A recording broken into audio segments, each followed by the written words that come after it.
50,000 शिक्षकों के सर्टिफिकेट का वेरिफिकेशन कराना ये पंचवर्षीय नहीं, ये 10 ईयर प्लान होने वाला है।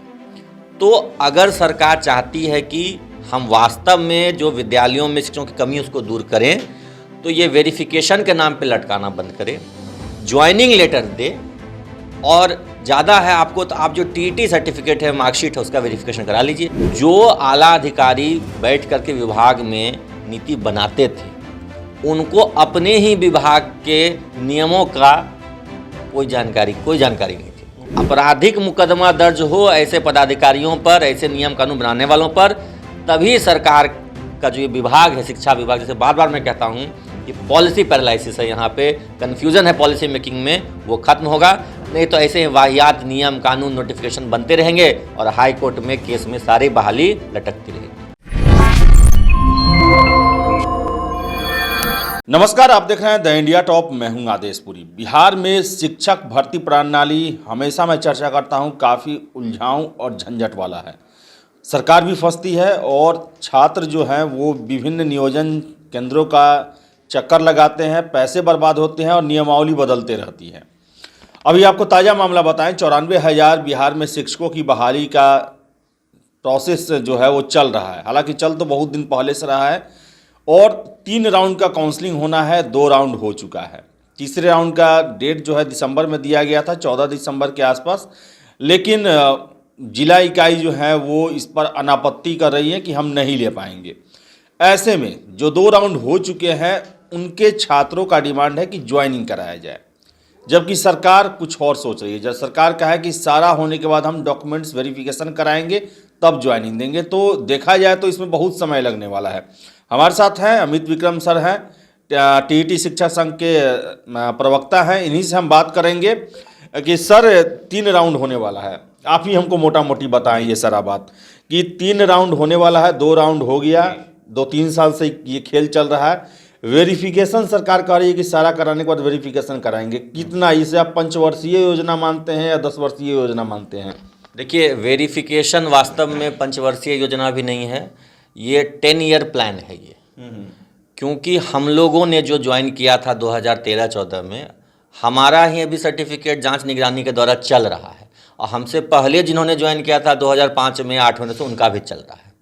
तो वेरिफिकेशन कोई एक दिन की बात है नहीं, क्योंकि इतनी बड़ी संख्या में लोग ज्वाइन करते हैं। अभी ही जो बहाली चल रही 94,000 कहने को सीट है, लेकिन 50,000 के करीब लगभग शिक्षक ज्वाइन करेंगे।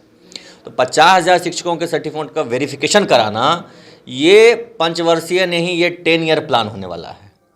तो अगर सरकार चाहती है कि हम वास्तव में जो विद्यालयों में शिक्षकों की कमी उसको दूर करें, तो ये वेरिफिकेशन के नाम पे लटकाना बंद करें, ज्वाइनिंग लेटर दे, और ज़्यादा है आपको तो आप जो टीईटी सर्टिफिकेट है, मार्कशीट है, उसका वेरिफिकेशन करा लीजिए। बाकी प्रमाण पत्रों की जांच आप करवाते रहेंगे, जैसे आप अन्य बहाली का करवाए वैसे आप करवाइए। तो ये पंचवर्षीय नहीं, 10 वर्षीय योजना है, जिसका कि कोई अंत दिखता नहीं है, बहानेबाजी है मात्र। सर, वेरिफिकेशन तो बाद का चीज़ है। पहले तो अगर हम काउंसलिंग के राउंड को ही देखें तो मेरे ख्याल से ये 2 सालों से ये प्रोसेस चल रहा है। 3rd राउंड अभी होने वाला है। क्या लगता है सर, 3rd राउंड सरकार कहती है ठीक है, चलिए ये भी माने कि 3 राउंड पूरा होने के बाद हम विचार करेंगे।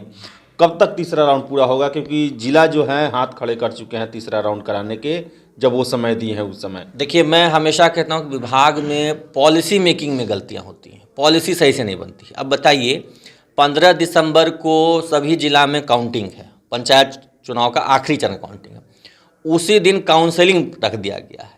तो अब शिक्षा विभाग के आला पदाधिकारी, कर्मी, शिक्षक, तमाम लोग काउंटिंग के दिन व्यस्त रहते हैं। जिला में आपको काउंटिंग होता है और जिला में ही काउंसलिंग कराना है। तो जब काउंटिंग होता है तो अधिकतर रोड को बंद कर दिया जाता है, ब्लॉक कर दिया जाता है। आला पदाधिकारी, पुलिस महकमा सब रहता है उधर। तो आप उस डेट में काउंसलिंग कैसे कराएंगे? तो क्यों नहीं असमर्थता जाहिर करेंगे? सभी जिला में असमर्थता जाहिर करेंगे। तो ये तो अभी संभव नहीं है, डेट इसको आगे बढ़ाना पड़ेगा, कब तक कराते हैं। लेकिन हाँ, 15 दिसंबर को काउंसलिंग संभव नहीं है, उसके बाद ये लोग 3rd राउंड कराएंगे। और 2 राउंड जो पहले 4 महीना 5 महीना पहले इन्होंने कराया है, उस पर अभी तक इन लोगों का कुछ कहना ही नहीं है कि हम कब ज्वाइनिंग लेटर देंगे। बताइए, आपके सारे ओरिजिनल डॉक्यूमेंट सर्टिफिकेट जमा रख लिए गए हैं, आपको न सर्टिफिकेट वापस मिल रहा है, ना आपको ज्वाइन लेटर दिया जा रहा है। ऐसे कई अभ्यर्थी हैं जिनका कहीं और काउंसलिंग कराना है, कहीं और ज्वाइनिंग है, उनका सर्टिफिकेट जब्त है, उनको मिल नहीं रहा है। कहने को तो कह देते हैं कि हाँ वापस ले लीजिए, लेकिन नियोजन इकाई से जब वापस ले जाते हैं कहते हैं आपका उम्मीदवारी हम कैंसिल कर देंगे, कैंडिडेचर कैंसिल कर देंगे। तो ऐसे में तो अभ्यर्थी जो न घर के न घाट के वाला सिचुएशन है, न यहाँ ज्वाइनिंग मिल रहा है, न कहीं और मिल रहा है। और ये प्रक्रिया 4-6 महीने लंबी नहीं है, ये प्रक्रिया वास्तव में 2011 में शुरू हुई थी। वहीं पर 2 लाख प्रारंभिक विद्यालयों में सीट खाली था। हमारी बहाली हुई 13-14 में 1 लाख के लगभग प्रारंभिक विद्यालयों में शिक्षक आए और 25,000 हाई स्कूल्स में आए, और वहाँ 1 लाख सीट बच गया।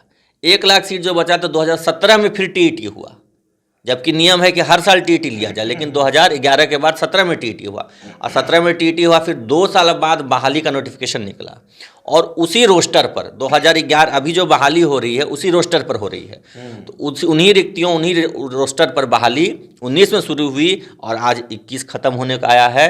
तो ये पंचवर्षीय योजना में तो बहाली नहीं हो सकी। अब 10 ईयर प्लान है, 17 से शुरू हुआ है, 27 में शायद पूरा हो जाए। सर, ये STET का भी मुद्दा आपने देखा होगा।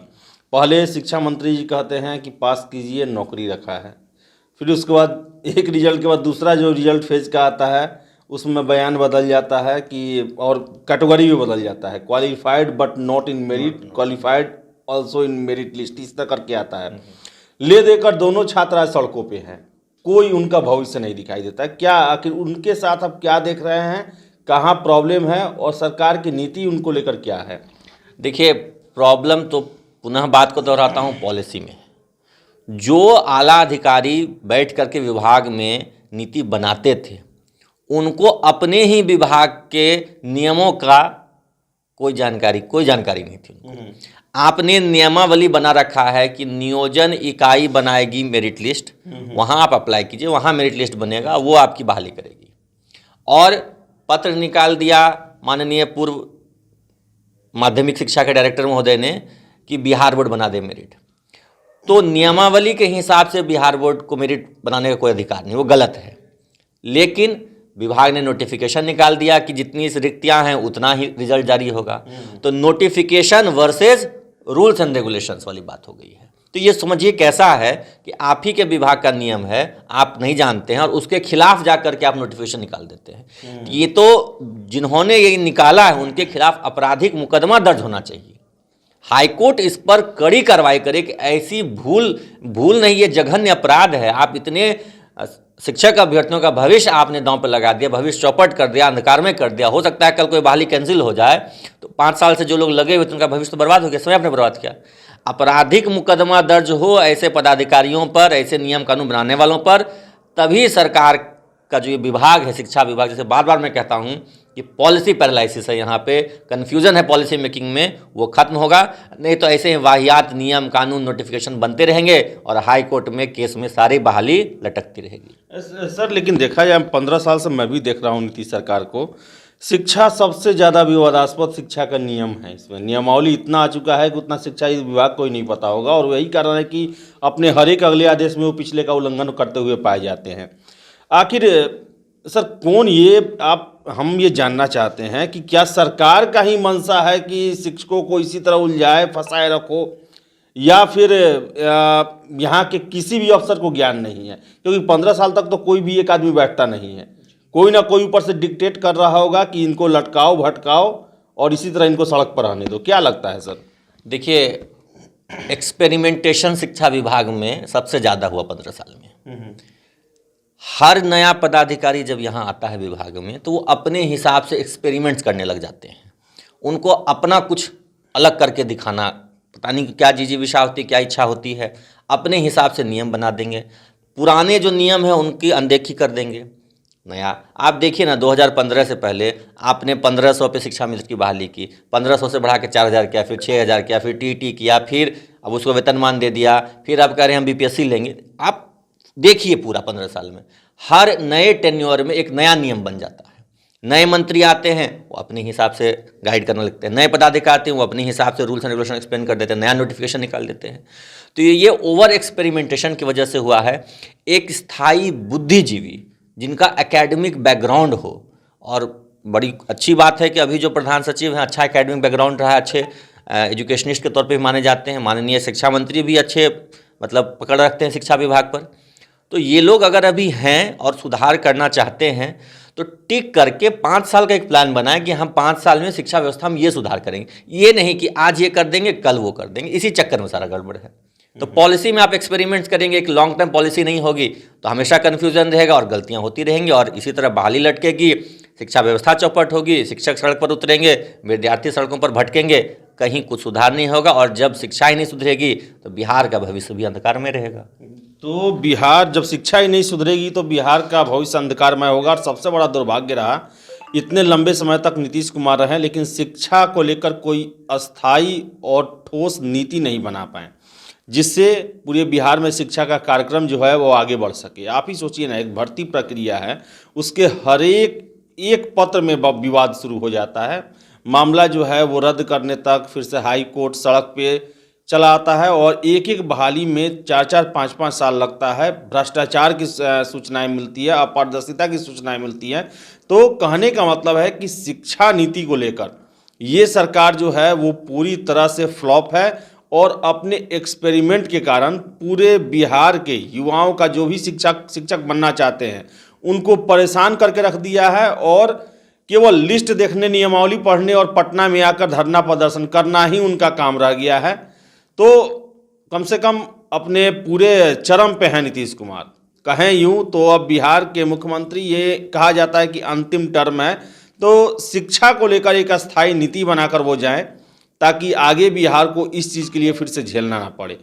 तो फिलहाल इस वीडियो में इतना ही। वीडियो पसंद आए लाइक शेयर करें, हमारे चैनल द इंडिया टॉप को सब्सक्राइब जरूर कर लें। धन्यवाद।